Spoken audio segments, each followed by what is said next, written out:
Well, what projects have you been working on? I've just been seeing you traveling and doing all sorts of stuff. Yeah. Well, I just recently got booked to do. I'm actually going to be like an actor in like a corporate photo or a corporate video Oh, for rad. a financing company. I'm going to get like a big 5x5 canvas, and like I'm going to be like the painter character.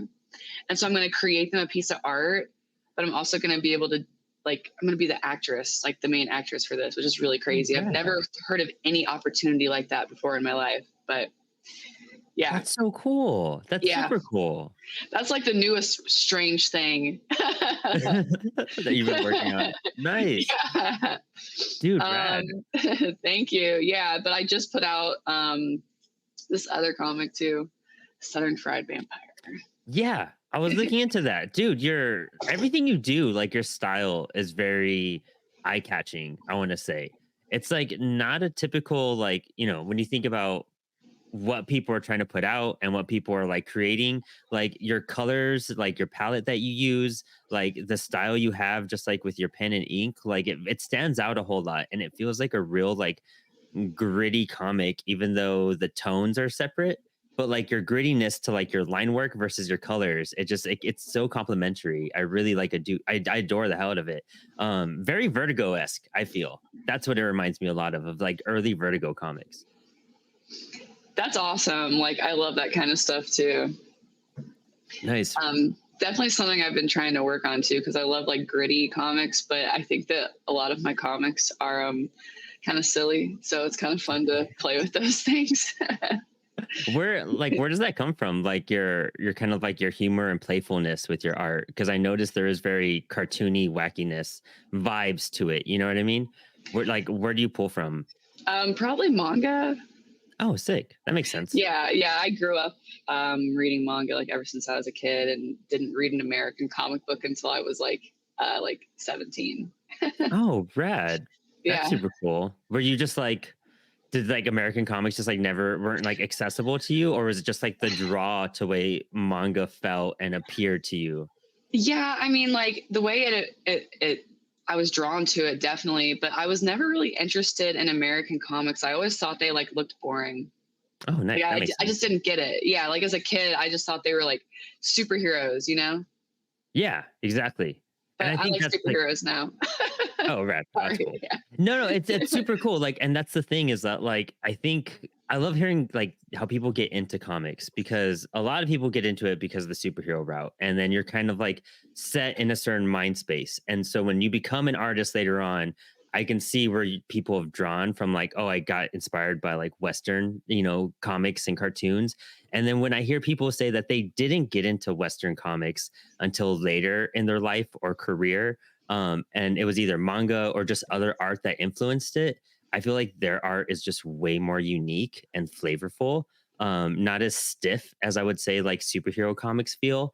It has a lot more personality to me, honestly. And that's where like indie comics, I love that staple in indie comics because you get more flavor than you do with your house styles from, bigger publishers and whatnot.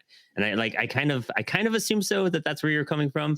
Cool. But it's so cool like hearing that, and it's just more of a confirmation that like people who like dive into comics for like the art form and the format, and not just because like they want to break into like Marvel and DC. I just feel like there's just so much more to those pieces of work, and almost like more heart in a sense too. Yeah, I totally agree with you. I love making comics. Like I'm always trying to like optimize, like, because I have a lot of part-time jobs. I've worked like a lot of different places. So I'm always trying to optimize like that part of my life so that I can continue to just make like whatever I want. Oh, cool. So you're really more focused on like your balance of like if this gig fulfills my needs for now, as long as I can keep making art, that's like your main focus and goal at this point. Yeah. How do you like work through that? Like, do you like maybe even hop a little bit just to like make ends meet? Or are you doing contract work, or how you like trying to incorporate your art into your day job? Oh my God. It is like all of that. Because I worked in restaurants for a really long time.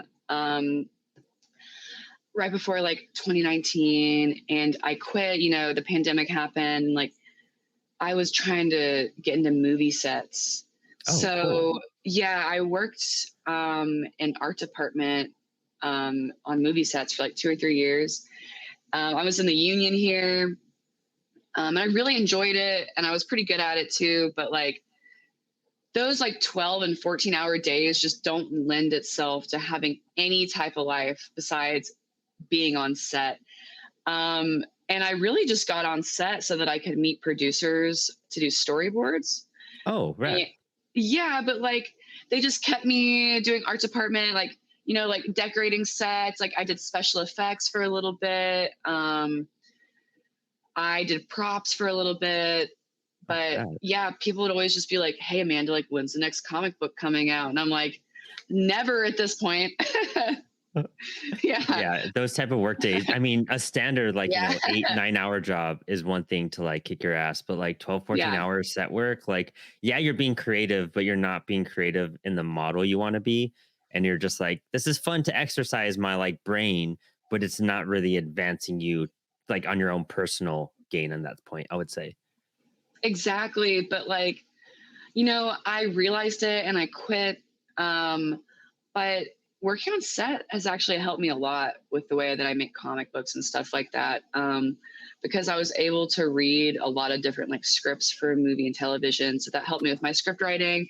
And then just like being on set and kind of understanding like blocking of space and how they build sets and stuff kind of made it easier for me to block out space in my comic books as well.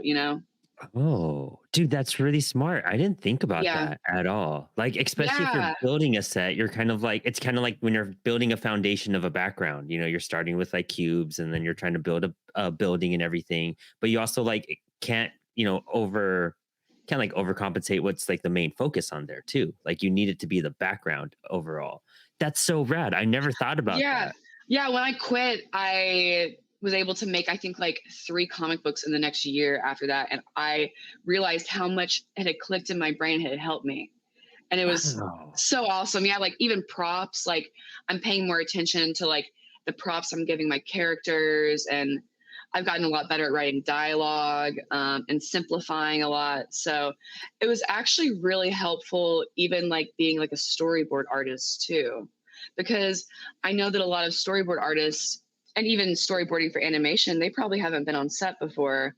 So it's helped me a lot kind of understand blocking and being able to ask the right questions to directors and producers when I'm creating storyboards from those scripts. Oh, dude, that's so cool. Wow, I never just so Yeah. many like lights went off in my head just from like Yeah. the construction of the background into how that like comes into play. Like, so when you set up a page, for example, like do you approach a page differently now because of the setup? Like the way you start with your layouts and your thumbnails, and even diving into script, like what's your process behind that? Like how does your brain work? So the latest comic book that I came out with, I feel is probably like the best example of that. And basically, I wrote almost like a prose story and then broke it down for each moment, for each panel. And then I broke each panel down for each page. And each panel was only about like a sentence or two. Nice. Um, and so after that, I draw like my panels on my little thumbnails, but I don't draw anything in those thumbnails unless I think it's something that's going to be really complicated to draw, because I like to bring as much life to the page as possible. And I feel that if I'm like too tight on my thumbnail sketch, then I'm not going to bring as much life to the page. Oh, that's smart. That totally makes sense. Yeah. And I was also drawing this book on printer paper too. Oh, rad. Okay. That's Yeah. even like more fun. So what made you Yeah. do that instead of like Bristol or like and stuff like that? Just because I think that my tools look almost the same as they do on printer paper. And when I'm working on a piece of Bristol, I feel like kind of nervous. It's kind of an expensive piece of paper, Yeah. and I don't want to mess up. But like if I erase too much and I like I tear a hole in the printer paper, it doesn't really matter. I can just draw on another piece of paper and just cut it. And I'm not worrying about, oh, like I'm spending like, I don't know, like $50 on all this paper for this book or more than that, if it's going to be a Yeah. bigger book, but I can buy a whole ream of paper for like $20 or whatever. That makes sense. That's totally Yeah. smart. Yeah. And I mean, you're scanning them in essentially, I imagine too. How do you do your coloring? Is that all traditional as well? Yeah. It's all traditional. And I really want to make the next book I do fully traditionally colored. Oh, rad. Yeah. Okay. Let's see. I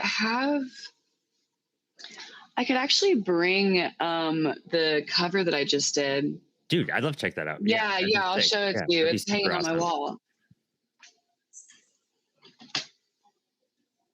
Um, hopefully there's not too much glare, but like Oh, nice. I can take it out of the frame too. But this probably got like so much mixed media, like probably like 5 different types of Oh, like. cool. It's got ink for some of it, and then Mhm. colored pencil for like some shading, marker, watercolor. This is all acrylic for the Oh, wow. lettering, and then this bottom text is gouache. Oh, So cool.